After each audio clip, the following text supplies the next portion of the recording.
اور ان سوال جواب کو آپ کو اپنی کاپی میں لکھنا ہے۔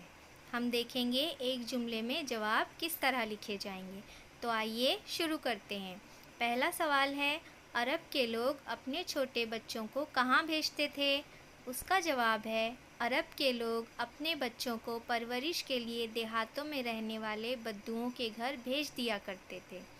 ہمارا دوسرا سوال ہے، کون سی عورتیں عرب کے بچوں کی پرورش کرتی تھیں؟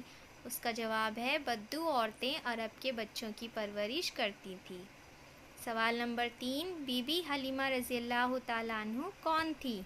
جواب ہے، بی بی حلیمہ ہمارے پیارے رسول حضرت محمد صلی اللہ علیہ وسلم کی دایاں تھی۔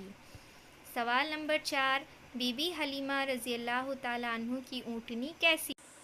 اس کا جواب ہے، بی بی حلیمہ رضی اللہ تعالیٰ عنہ کی اونٹنی بہت ہی کمزور تھی۔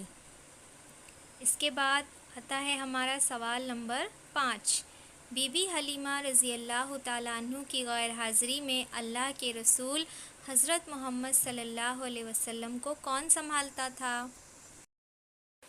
تو بچوں اس کا جواب ہے، بی بی حلیمہ رضی اللہ تعالیٰ عنہ کی غیر حاضری میں اللہ کے رسول حضرت محمد صلی اللہ علیہ وسلم کو بی بی حلیمہ کی بڑی بیٹی شیماء سنبھالتی تھی۔ اس کے بعد آتا ہے بچوں سوال نمبر 6، والدہ کے انتقال کے بعد اللہ کے رسول حضرت محمد صلی اللہ علیہ وسلم کی پرورش کس نے کی؟